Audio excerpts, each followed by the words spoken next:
Merci beaucoup. Donc en premier lieu, je vous demande des excuses. Je sors d'un petit coup de froid, donc je suis enrhumé, j'ai un peu mal à la gorge, voilà. Alors, à mon tour, je tiens à formuler vraiment des remerciements appuyés donc à l'UFAL et aux enfants arc-en-ciel pour cette invitation, moi qui m'honore à venir parler de ce sujet finalement assez méconnu. Alors, j'ai prévu une communication en deux temps. Donc un premier qui sera vraiment très très court sur je vais appeler ça une chronologie personnelle quant à ma relation personnelle au thème d'aujourd'hui. Un deuxième temps proposera une analyse donc, du rapport de l'Académie de médecine du 24 mars 2014, donc sur, je cite, l'autoconservation des gamètes des personnes transsexuelles et projets parental éventuels. Alors, ce que je souhaite partager avec vous, c'est une réflexion qui montre comment la mise en place d'outils d'auto-légitimation peut écarter des projets parentaux du champ de la bienveillance et de l'éthique médicale. Et qu'en parlant de parenté, on peut lire les inquiétudes de certaines institutions à l'idée de devoir repenser la filiation. Alors sur la diapo qui suit, je voulais vous proposer des références, mais en fait je me rends compte que ça sera quasiment illisible, donc si éventuellement vous voulez, on pourra toujours échanger après.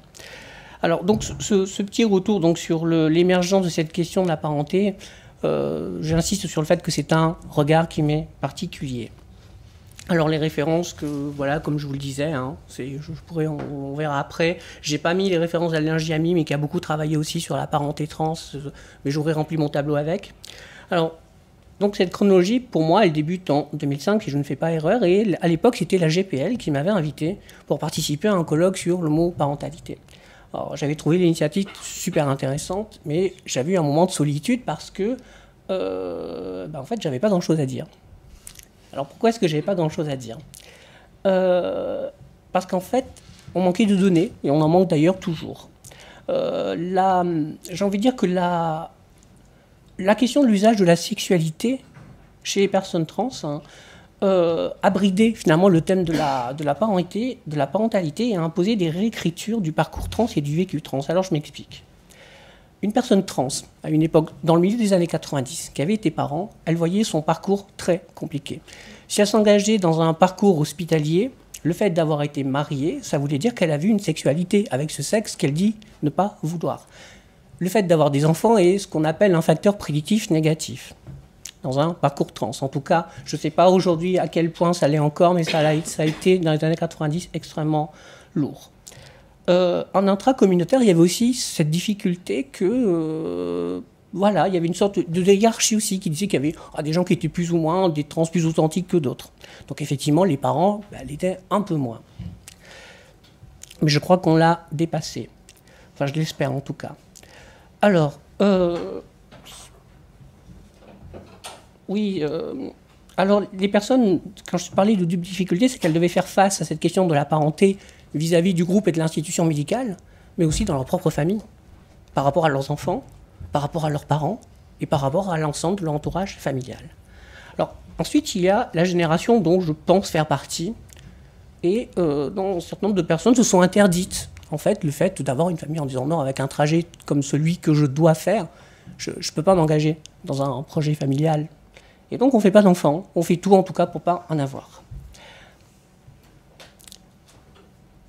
Alors, quelques années après, je me suis quand même dit, oui, il y a la possibilité finalement j'ai pensé à l'adoption.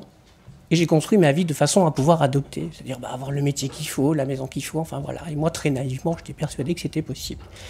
Et alors, je me suis confronté à un double handicap. Couple lesbien et mon acte intégral d'état civil, qui lui, en fait, me suivra mais jusqu'à ma mort. C'est-à-dire que dans cet acte intégral d'état civil, en marge, il y a né de sexe masculin avec nom, voilà, mes prénoms, etc. Donc c'est quelque chose, autant dire que ça rend l'adoption quasiment impossible.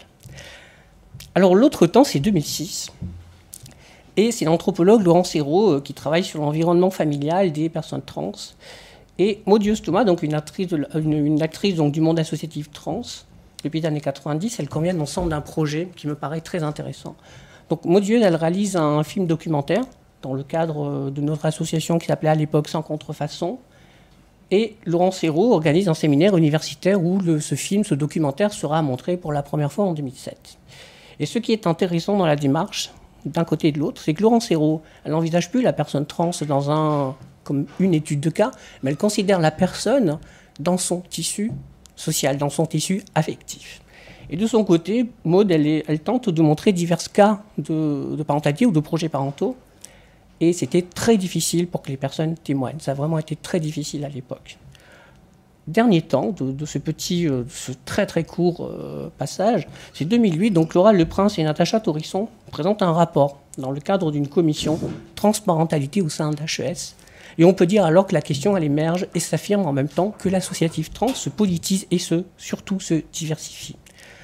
Alors, moi, cette introduction que je vais clore maintenant, j'ai envie de la finir encore par un élément du vécu. Et dans mes amis, je compte un certain nombre de couples hétérosexuels et homosexuels, dont l'un des conjoints est trans. Alors, ils ont tous en commun d'être finalement assez jeunes et d'arriver avec leurs projets parentaux à un moment où l'engagement associatif et politique rend des choses plus ou moins possibles et où du moins les soumet au débat. Et j'ai eu ainsi quand même la joie d'avoir au moins un de ces couples pouvoir réaliser ce projet parental en Belgique. Alors maintenant, je vais vous commenter le... J'ai oublié de mettre mon micro et j'ai intérêt de le faire, sinon je vais dépasser. Oui, c'est bon. Alors, je vais m'engager maintenant dans un sujet d'actualité. Donc, je vais vous parler tout à l'heure en vous lisant une partie du résumé du rapport de la séance du 25 mars 2014 de l'Académie de médecine qui concerne donc cette haute conservation des gamètes des personnes transsexuelles. Alors, le rapport dit « Les personnes transsexuelles souhaitent parfois congeler leurs gamètes avant leur transition pour pouvoir préserver leur fertilité. Cette mesure peut être mise en œuvre en stricte application de la loi en cas d'orchidectomie, d'ovariectomie ou d'hystérectomie. Cependant, et sachant que les traitements hormonaux utilisés n'altèrent pas la fonction gonadique de manière irréversible, les capacités de procréation des personnes transsexuelles peuvent être maintenues si on évite de procéder à une stérilisation chirurgicale. Il n'y a donc pas d'indication médicale évidente pour préserver les gamètes ou les tissus germinaux en l'absence de stérilisation chirurgicale. En outre, l'utilisation des gamètes conservées ne serait en principe, de cet aspect légal, les enjeux... j'ai sauté une ligne du coup dans la lecture, ne serait en principe envisageable que par un couple homosexuel, ce que la loi interdit actuellement en France.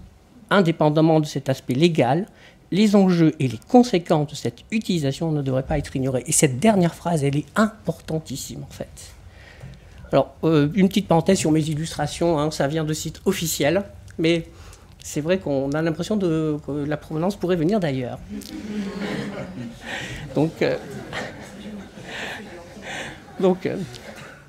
Alors cette phrase que je souligne dans le résumé, elle est très importante parce que moi je pose l'hypothèse que sa vocation est de prévenir ce que nous sommes en train de faire en ce moment même, c'est-à-dire repenser la filiation dans une perspective de progrès. Et je vais m'en expliquer maintenant. C'est là que vous allez me haïr, je crois. Alors, accrochez-vous. Alors, donc, ce groupe de travail qui s'est formé à l'Académie de médecine va envisager divers cas donc, de projets parentaux chez les personnes trans. Comme on est des gens compliqués, vous allez voir que les cas vont être compliqués. Alors, la première, c'est l'utilisation des spermatozoïdes conservés avant transition dans le cas des M2F. Donc, pour aller au plus court, donc, parce que je m'y perds, moi, avec les cycles aussi, donc, homme vers femme. Bon. Leur groupe de travail envisage le cas d'un couple homosexuel. J'espère que vous pourrez lire. Soit l'homme devenu femme vit avec une femme. Donc, on va dire femme trans plus femme bio. Je schématise toujours. Alors, qu'il s'agisse de la compagne avec laquelle il vivait avant ou d'une nouvelle compagne. Alors, ces gens-là ont un projet parental. Alors, on dit que cette dernière, donc la partenaire biologique, pourrait bénéficier d'une insémination. Mais là, le rapport, il dit mais il s'agirait alors d'une aide à la procréation réalisée pour un couple de femmes. Et ce type d'aide n'est pas autorisé actuellement en France. Et de plus, l'AMP serait pratiquée avec les 9 spermatozoïdes d'une des deux femmes, qui serait donc à la fois père biologique et mère légale. Et vous allez voir qu'on va retrouver ça, mais tout du long. Tout du long. Et ça, je cite. Alors, le rapport, après, il est quand même obligé d'envisager le couple hétérosexuel, parce que ça arrive des fois aussi. Alors soit l'homme devenu femme, donc toujours la femme trans, cette fois-ci, elle se met avec un homme biologique. Et ils ont un projet parental. Alors il faudrait que le couple il envisage de faire porter l'enfant par une autre femme. Et la contraception étant obtenue à partir des ovocytes de la gestatrice ou de ceux donnés par une autre femme qui sera alors fécondée in vitro par les spermatozoïdes conservés. Même moi j'ai du mal à suivre. Alors on souligne que la gestation pour autrui n'est pas autorisée légalement en France. Et là tout va encore se compliquer parce que le comité se pose la question, mais de plus on peut se demander pourquoi les spermatozoïdes utilisés devraient être ceux du partenaire féminin et non ceux du partenaire masculin du couple. Alors je vous le disais, les personnes enceintes sont très compliquées et parfois il y a des couples trans-trans. Et oui, ça arrive. Alors, quand ils sont envisagés, alors on le fait dans un cadre hétérosexuel, hein, donc c'est homme trans, femme trans. Et le rapport écrit, donc soit enfin l'homme devenu femme, on connaît le truc, vit avec un homme. Et ce coup-ci, bah voilà, c'est un homme trans. Et ils ont un couple, ils ont un projet parental. Alors, en principe, rien ne s'oppose à la procréation avec les spermatozoïdes conservés, donc par la femme trans, si vous avez suffi. Et ce serait techniquement possible si la femme devenue homme, ça va, vous suivez? Bon, a conservé ses organes génitaux. On est dans le cas un petit peu de Thomas Beatty, hein, pour les personnes qui en ont entendu parler. Et là, on rajoute donc l'aide, elle serait aussi légalement possible. Donc on dit c'est techniquement, on sait légalement possible. Si donc les partenaires ont changé aussi d'état civil. Parce que du coup, ils forment un couple hétérosexuel. Et c'est écrit. Hein. Alors, le groupe de travail, quand même, là, il va être obligé encore de s'interroger. Il dit, cette situation, qui ne peut être qu'exceptionnelle, ne manquerait cependant pas de susciter des interrogations majeures, puisque la mère légale serait le père biologique, et le père légal serait la mère biologique. Et là, c'est le drame. Alors évidemment, on va envisager le cas inverse, alors je vais raccourcir. Alors, donc dans cette seconde perspective, cette fois-ci, et encore là, je m'en tiens juste à la conservation du sperme et de ovocytes, hein, je n'envisage pas les autres cas. Alors cette fois-ci, on est dans l'utilisation des ovocytes conservés par une transition F2M, donc femme vers homme, donc homme trans. Je parle toujours des personnes en fonction du genre d'arrivée. Alors, le rapport, il envisage en premier lieu le couple hétérosexuel, donc soit la femme devenue homme, donc l'homme trans, vit avec un homme. Qu'il s'agisse de son compagnon d'avant ou d'un nouveau compagnon, ils ont aussi un projet parental, et les ovocytes conservés pourraient être fécondés avec les spermatozoïdes du partenaire et les embryons transférés chez une autre femme. Mais donc la GPA n'est pas autorisée en France, et de plus, l'un des deux partenaires du couple sera à la fois la mère biologique et le père légal de l'enfant. Vous suivez toujours? Bon. Désolé. Hein. Alors, on envisage le couple hétérosexuel. Donc, l'homme trans va vivre avec une femme biologique. Alors, patiti patata, vous connaissez la chanson. Et là, ce coup-ci, c'est l'aide à la procréation nécessiterait alors le recours aux spermatozoïdes d'un donneur. Nouvelle question pour le groupe de travail. On peut se demander pourquoi les ovocytes utilisés devraient être ceux qui ont été conservés plutôt que ceux de la partenaire féminine du couple. Enfin, je fais juste une parenthèse, c'est qu'à chaque fois, ces questions-là, qui viennent dire pourquoi, ça, à la rigueur, moi, j'ai envie de dire, ça, c'est l'intimité du couple, hein, et c'est le choix du couple. Alors, l'avis du groupe de travail en conclusion de cette partie, donc, évidemment, je ne donne qu'un aperçu, parce que sinon, voilà, donne un aperçu, en fait, c'est, on va dire, la synthèse serait la suivante. Au total, d'un point de vue médical, aucune utilisation des tissus germino-conservés avant un changement de sexe n'est envisageable. L'utilisation des gamètes conservés ne serait justifiée que si le nouveau couple est homosexuel. Et l'AMP, des couples homosexuels et la GPA, n'est pas autorisée en France. Alors, évidemment, il n'y a donc actuellement aucune possibilité d'utiliser les gamètes conservés sur le territoire français. Et on retrouve, évidemment, la dernière phrase que je vous ai lue tout à l'heure, c'est, je la relis quand même, indépendamment de cet aspect législatif, les enjeux et les conséquences de cette utilisation ne devraient pas être ignorés. Je vais boire un petit peu parce que j'ai plus de gorge. Bon. Il me reste combien de temps encore? D'accord, bon, parce que comme j'ai mis mon chrono en retard. Alors, quand je suis arrivé au passage, alors vous avez vu identité, c'est extraordinaire. Je me suis dit, waouh, mais l'Académie de médecine s'est mise aux études de genre. Non, pas vraiment. Et vous allez voir pourquoi. Alors, ils ne font pas dans le diabolique, je crois. Alors, le rapport interroge la façon dont les enfants vivent ces parentés, cette fois-ci. ou encore la façon dont les parents trans assurent, ça c'est super important, assurent leur parentalité dans la continuité ou la discontinuité, en admettant, qu'il n'y a pas de données permettant de savoir combien d'enfants sont élevés par des parents transsexuels, notamment parce que la garde n'est pas toujours confiée aux partenaires changeant de sexe en cas de séparation. Et en fait, c'est rarement le cas. Sans pouvoir, donc évidemment, moi non plus, je ne peux pas vous apporter des chiffres vérifiables, mais effectivement, cette garde, enfin en tout cas sur le terrain associatif, on sait très bien que les parents trans, ils obtiennent rarement la garde des enfants. 2. Donc malgré l'absence de données permettant d'apprécier le nombre, les personnes transsexuelles semblent exprimer de plus en plus souvent le souhait de devenir parents. Et ça, c'est super intéressant par rapport à mon propre témoignage que je vous donnais tout à l'heure. Donc après avoir accompli leur transition. Et c'est en grande partie dû au fait que les parcours de transition sont réalisés par des personnes plus jeunes, n'ayant pas eu d'enfants au préalable. Et là, ici, je vais faire intervenir donc l'anthropologue Laurence Ayrault, que j'ai écouté il n'y a pas très longtemps dans un colloque Cancer et Santé Trans.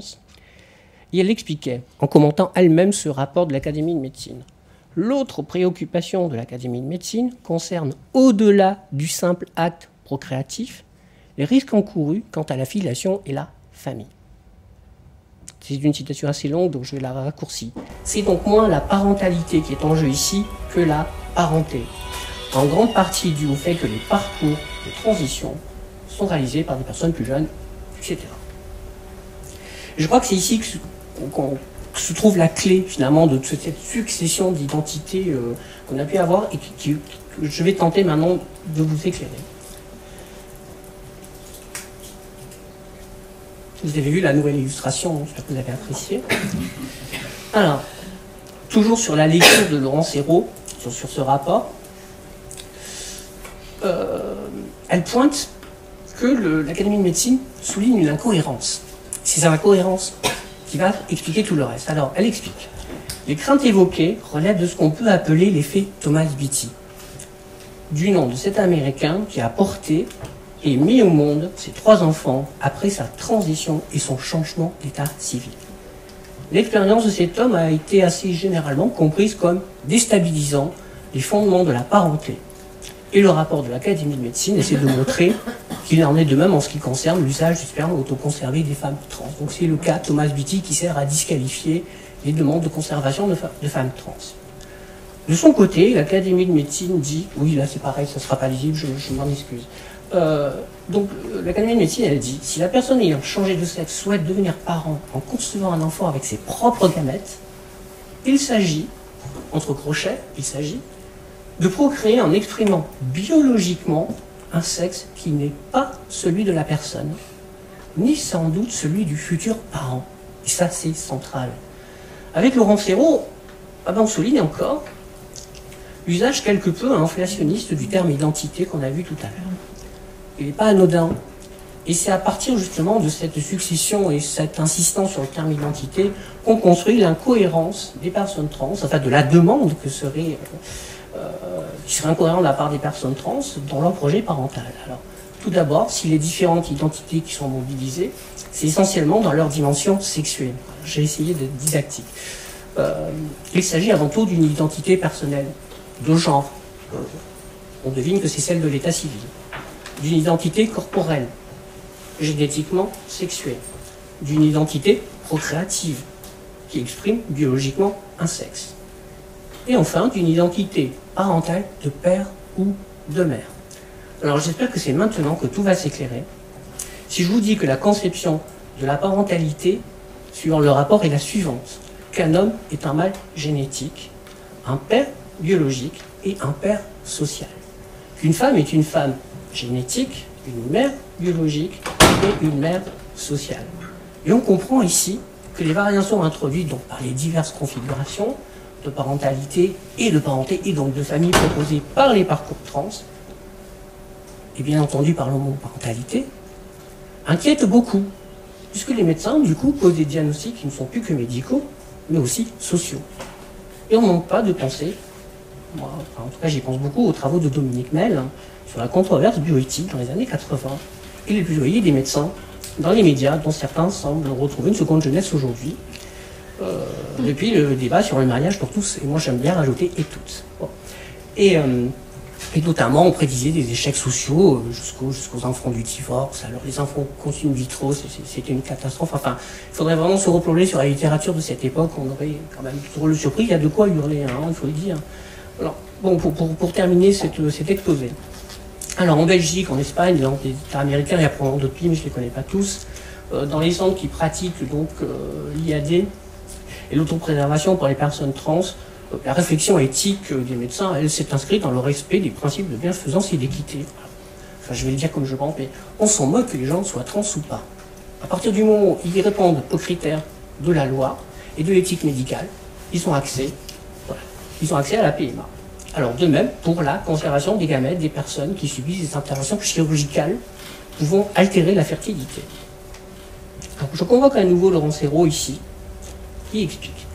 On voit bien que la réflexion médicale française outrepasse le cadre de cette éthique médicale en s'inscrivant dans le champ de la filiation et de la famille, qui relève pourtant du droit, en faisant comme si le lien entre parenté et procréation était une question de cohérence identitaire, plutôt qu'une question d'établissement légal de la filiation. Et les médecins se font les gardiens et les codificateurs d'un modèle familial mythifié. Et je suis entièrement d'accord avec Laurent Serrault. Alors, pour expliquer, alors moi j'ai aussi une autre notion que j'importe ici, et c'est avec ça que je vais d'ailleurs terminer, la notion de bouclier thérapeutique. Alors, j'en ai pas parlé volontairement jusqu'à maintenant, pour que éventuellement ça puisse prendre peut-être plus de sens. Alors, à l'époque, moi c'était pendant ma thèse de doctorat, donc je l'ai mis en place, hein, et je l'ai défini en premier lieu comme un outil politique d'auto-légitimation. Et l'expression, elle m'avait été inspirée, vous pensez outil fiscal, hein, c'est bien là en fait, parce que j'avais trouvé franchement ambigu, hein, c'est qui protège qui de quoi. Avec ce bouclier thérapeutique, je pointais la façon dont certains médecins légitimaient ce qui a fini par ressembler à une sorte de chalgardé, c'est mon domaine, et des positionnements militants. Reste à définir de quelle militance. Hein. Alors, positionnement que masque évidemment l'argument du soin. Pour argument qui vaut pour argument béton, qui vaut pour argument là-dessus. C'est celui qu'on ne peut pas discuter puisque c'est la vérité. Alors, concernant les trans, ce message, il était le suivant. La sociologie, l'anthropologie, la philosophie, le politique, l'associatif circulaient, il n'y a rien à voir. Ici, on soigne un point, c'est tout. C'est vrai, on soigne les gens, qu'est-ce que vous venez, grosse pété. Et ce qui n'empêchait pas une partie de ce même corps médical de dire ce qu'était une femme, de ce qu'était un homme, de prendre parti dans les questions de genre, je viens d'en donner quand même un exemple, tout en s'en défendant, évidemment, de le faire. Et ce faisant, définissant chez les personnes trans les bonnes ou les mauvaises masculinités et féminités.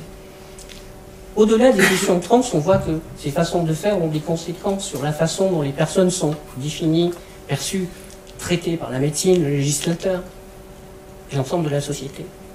Et on se retrouve dans cette position où je trouve insupportable, hein, d'avoir à justifier une appartenance à l'humanité. Moi, quand j'allume la télé tous les jours, c'est le sentiment que j'ai. Et jusqu'à devoir finalement revendiquer le droit de fonder une famille, en nous mettant face à la responsabilité de devoir penser comment nous défendre de discriminations produites par les institutions qui sont censées veiller à cette même équité. Et j'ai envie de terminer sur une note un peu drôle, donc j'espère que vous arriverez à rire. En tout cas, voilà, je vous remercie de votre attention.